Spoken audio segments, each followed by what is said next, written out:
Bien, bien. Bonjour chers amis, chers internautes. Bonjour, là où vous êtes. C'est Martin Mwamba de l'Espace en Tendance. Aujourd'hui, je reviens vers vous pour quelques questions par rapport à la justice. J'espère que je ne vais pas vous prendre beaucoup de temps, mais c'est par rapport à ce que nous avons traversé cette période. Nous venons de traverser des périodes des élections au Congo.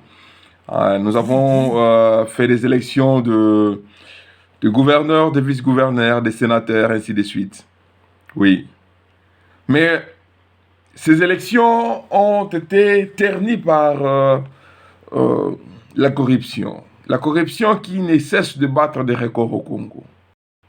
À quelques minutes de proclamation, on a commencé à entendre déjà les audios. Vous qui avez bénéficié des 30 000, sachez que nous avons des vidéos, on vous a enregistré. On va vous exposer. On a vu, on a entendu des dupes sous des garages, des immeubles, donnés à chaque ministre, député provincial.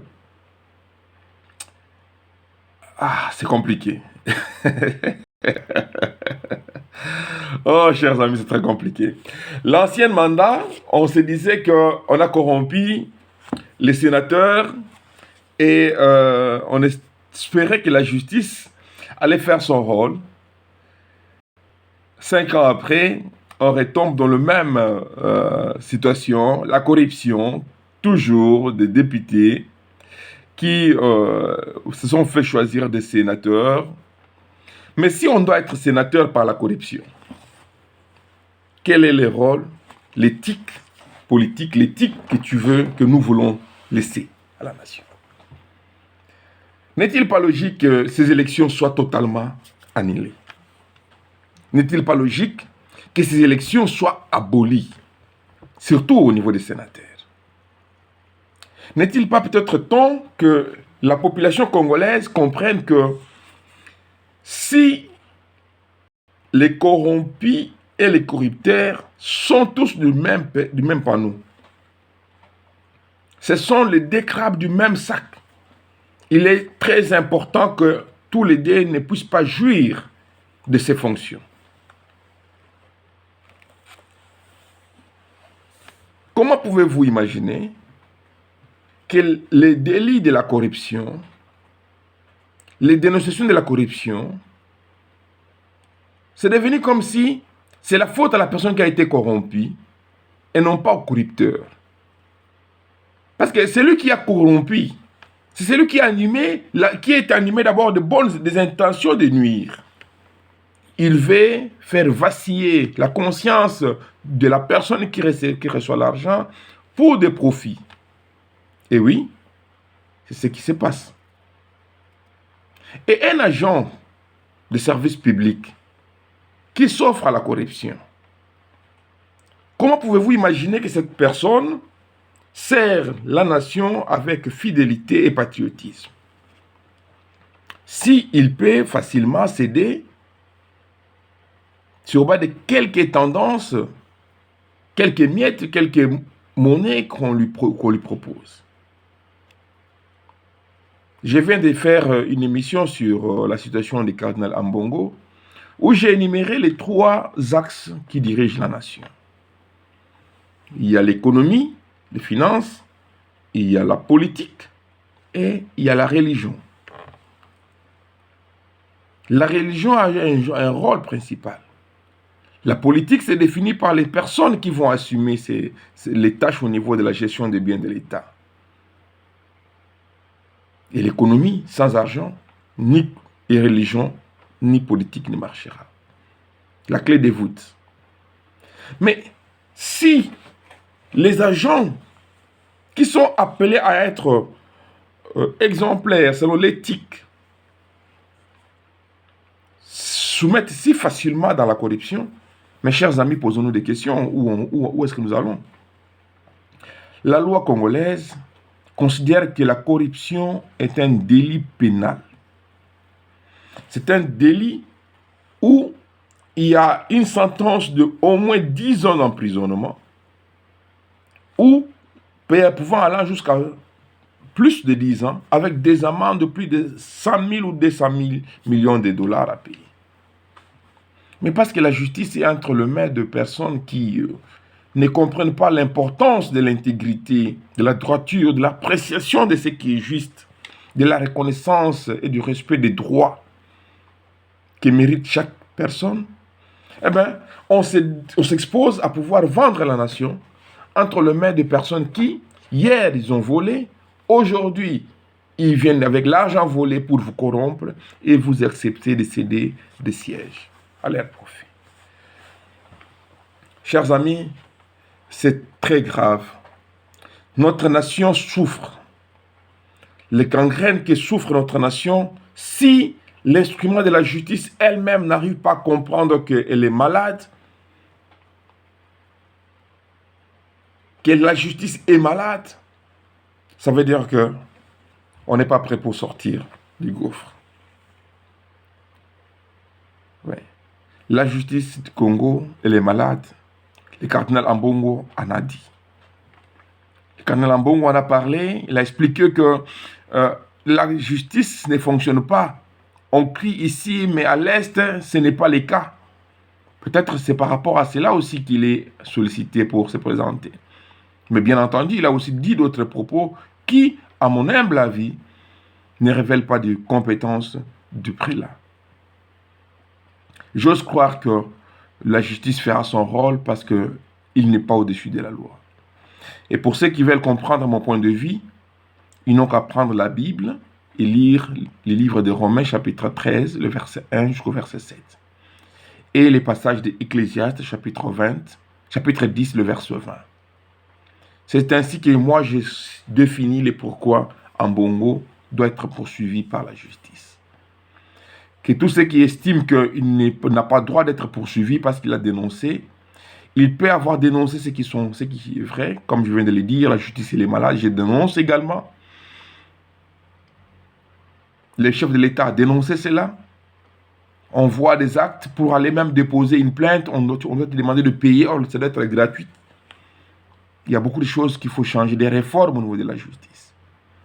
Mais faire des déclarations, pousser des personnes à révolter l'ordre public, l'incitation à la révolte contre les institutions, ça, je ne supporterai pas et je ne serai pas d'accord. Pousser des gens à désobéir et à montrer que voilà, l'offensive de la RDC n'a pas le poids par rapport au M23, comme si on est en train de faire mettre du venin dans le rang de nos FARDC, ça je ne partage pas. Je ne partagerai pas non plus que le prélat oublie son rôle en tant qu'acteur au profit de l'unité de la nation. Parce que moi je me pose la question, pourquoi lui qui est l'archevêque de Kinshasa, pourquoi ne côtoie pas celui de Kigali, de Burundi, de Ouganda, où j'en passe? Pourquoi ils ne posent pas leur poids politique, leur poids religieux sur les adeptes? Parce qu'ils ont plusieurs adeptes, ils ont beaucoup plus d'influence que tous les acteurs politiques. Ils ont un mandat qui vient du Vatican, que tout catholique est appelé à obéir. Pourquoi n'utilisent-ils pas tous ces atouts au service et au profit de la paix? Un prophète, comme je disais, ne se limite pas seulement à dénoncer.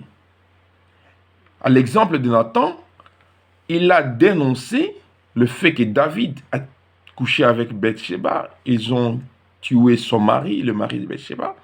Mais il a aussi expliqué les pourquoi de la colère de Dieu. Et il a demandé aussi à David d'agir. Et c'est ça, en fait, la procédure à suivre. On dénonce, on montre la gravité de la chose, on donne les différentes possibilités de solutions.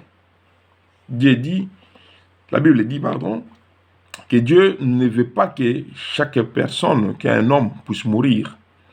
Il veut que chacun revienne à la repentance. Avec même Dieu, il suit ces mêmes principes. Mais ce qui est très bizarre, c'est que le cardinal, à l'heure actuelle, il a pris le manteau de défenseur, pas seulement des opprimés, mais de défenseur de ceux qui agressent la nation et justifie les actes de ceux qui agressent la nation comme étant un moyen utile à de fins. Et ces fins, c'est aussi sont des fins utiles. Voilà, donc, je reviens sur la question de la justice. Il est vraiment temps que beaucoup de choses changent au pays. Chers amis, il est temps. On ne peut pas aller dans l'accumulation de mandats comme si il n'y a pas d'autres Congolais qui peuvent aussi assumer ses responsabilités. Je prends un cas simple de la dame qui est tellement sur les réseaux sociaux actuellement, Fifi Masuka. Oui, gouverneur de Lualaba, il a beaucoup travaillé, on a vu beaucoup de personnalités applaudir les œuvres qu'il a fait, tous ses consorts. Bravo. Mais il a été élu au niveau provincial, au niveau national, au niveau sénatorial, gouverneur de Lualaba, et en plus, on va encore lui voir certainement au niveau communal. Hein. Vous imaginez un peu ça. Maintenant, il va gérer toute cette situation comment? Parce qu'il ne va pas s'accorder les 100% de son temps dans ça. Il va déléguer. Il va déléguer et avoir des retombées financières. Pour ainsi dire, les acteurs politiques aujourd'hui au Congo, face à la justice, il n'y a pas poids. Il n'y a pas de poids. Face à la justice, il n'y a pas d'équilibre. On ne peut pas accumuler autant de mandats comme s'il n'y a pas d'autres personnes qui peuvent assumer. Il est temps que la justice arrête et que les législateurs arrivent à mettre en place les modalités appropriées pour que les cumulatifs de mandats doivent être interrompus. Une personne ne peut pas suivre 10 lièvres à la fois.